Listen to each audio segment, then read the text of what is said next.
ग्राम निकटवर्ती अंचल में हाथीपल बुलुथुबार स्थानीय लोक मैंने देखा पर सही अंचल आतंक खेली जाइछि, जहाँकि दुईटी दंता हाथी और दुईटी छुआ हाथी जंगल छाड़ी जनबसती आड़क मुहाई बेले रायगड़ा जिला कोलनरा ब्लॉक थेरुबाली निकटरे सही हाथीपल बुलुथुबा लोक मैंने देखा पाई वन विभाग को खबर देइथिले।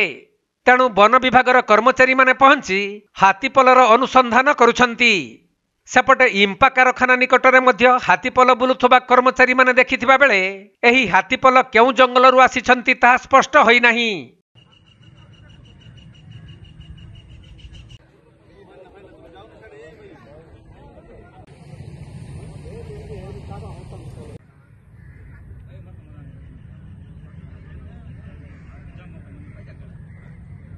रायगड़ा जिल्लारू प्रफुल्ल कुमार बेहेरांक रिपोर्ट, कोणार्क लाइव।